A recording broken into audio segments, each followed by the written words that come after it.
Okay, so now we are doing pages 138 and 139 in our iReady packet. And so we're going to be finding equivalent linear expressions. So the length of a rectangle is 3 times its width, W. Write 3 different expressions to describe its perimeter. Use what you know about rectangles and perimeter to draw a diagram. Okay, so remember that a rectangle has 4 sides. 2 sides are congruent and the other 2 sides are congruent. Okay, so this side has to match this side and this side has to match this side. Okay, and then remember we learned that perimeter means to add all sides. Okay, all right, so we know that the length, which is usually the longer side, is 3 times the width. So if width is our W and it's 3 times our width, then here's our length. Okay. So one way to write it is just to add them all together, right? So 3W plus W plus 3W plus W is the sum of all 4 sides, right? Add them all up. We could group them together, right? We have 2 of the 3Ws, right? And we have 2 of just the W's by themselves. Okay, so we can group them depending on what's the length and what's the width, okay? Or we can kind of use the factoring idea and say, okay, well, I've got 3 W's and W here, and I got a 3W and a W here. So I have 2 groups of 3W plus W, okay? They all represent the same thing. And we can prove that by showing what it all is, right? So 3W, 1W, 3W, 1W. Okay, so 3, 4, 5, 6, 7, 8. So that's 8 W's. Okay, that should be equal to, all right, well, let's see. 2 times 3W, that's 6W, plus 2 times W, that's 2W. So together, that's 8W. All right, that's the same. And then we learned about the distributive property, right? 2 times 3W plus 2 times W. Oh, that's the same thing right here, right? 6W plus 2W, which is 8W. So they all are equivalent because they all end up being the same answer. All right, so the expression 12C minus 18 represents the perimeter of a regular hexagon. Write 2 different expressions to describe its perimeter. Then write an expression for the length of one of its sides. All right. So a hexagon. Anybody remember that? What that is? It's a 5-sided shape. So there's our hexagon. And when it's a regular hexagon, that means it has 5 equal sides. Okay? So we know that the perimeter is the whole thing.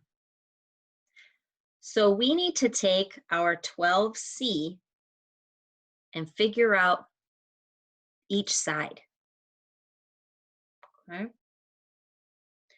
So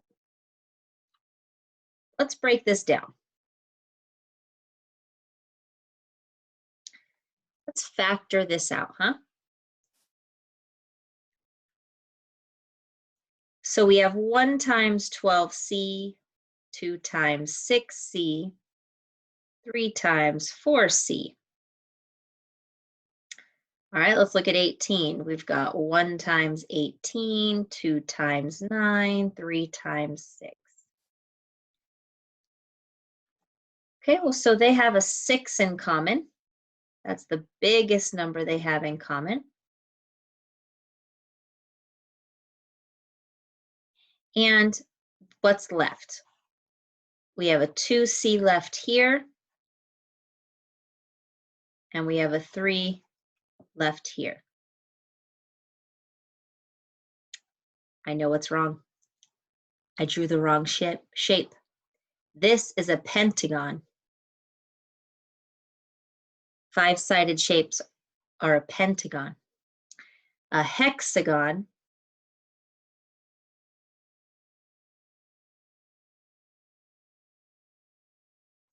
is a 6-sided shape. My bad. Sorry about that, guys.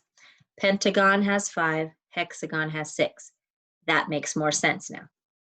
Okay. Sorry, it's 11 o'clock at night.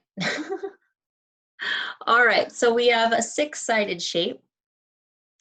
So this is one way to represent the perimeter, okay?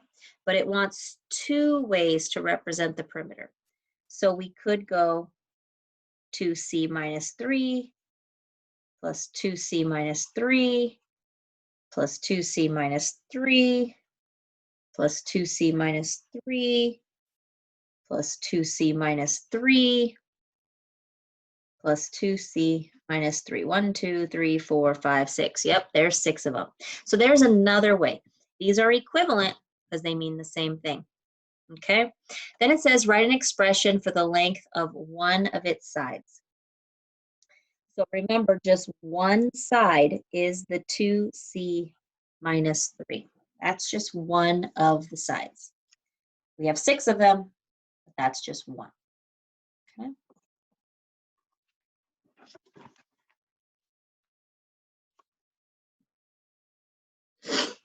All right, so we have 1/4 times 8y minus 12 is equivalent to 2y minus 12. Explain why or why not. All right, so let's see. So we have 1/4 times 8y minus 12. And we want to know, is it equivalent to 2y minus 12? Okay, we want to prove if it is. So let's distribute, since we have parentheses here. So we have 1/4 times 8y minus 1/4 times 12. Okay, so 1/4 of 8. If you don't know how to do that, you could write a little multiplication problem off to the side of your paper. So this becomes 8 over 4, and 8 divided by 4 is 2. So we end up with 2y. Okay, and then 1/4 times 12. So 12 over 4, that gives us 3. All right, so is 2y equal to 2y minus 12? No, they are not the same, right? They both have a 2y, but they do not both have a 12. So no, 1/4 times 8y minus 12 is not equivalent to 2y minus 12.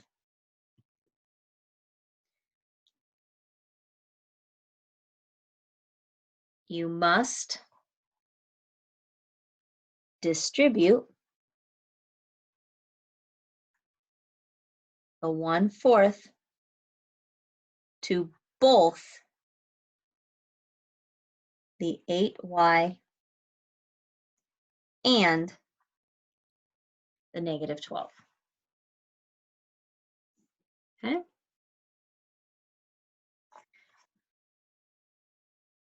1/4 times 8y minus 12 is equivalent to 2y minus 3.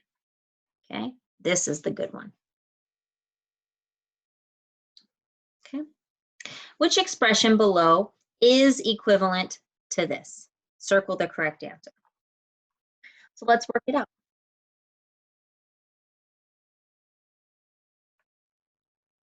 First things first, let's get rid of this parentheses by distributing. So 5x plus 5 times 2. So we get positive 5x plus 10. Bring down your negative 3. So we had to deal with this first, right? Now we can combine like terms. Use a T-chart if you need to. subtract, 5x is bigger. Okay. So we get 2x plus 10. So that means C is our equivalent answer.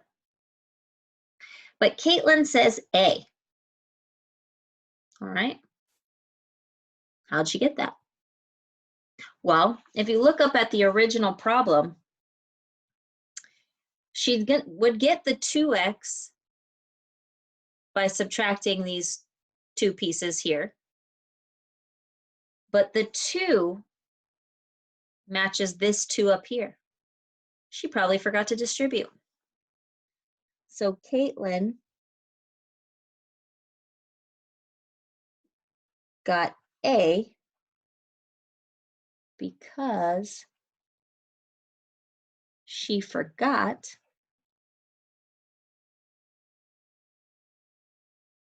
to distribute the 5 to both the x and the 2. Okay, you have to remember to do that. And a lot of those of you who I saw did the assignment on the distributive, that's what you're forgetting. Gotta be multiplying by both things. All right. All right, I'm going to be posting another video in just a little bit.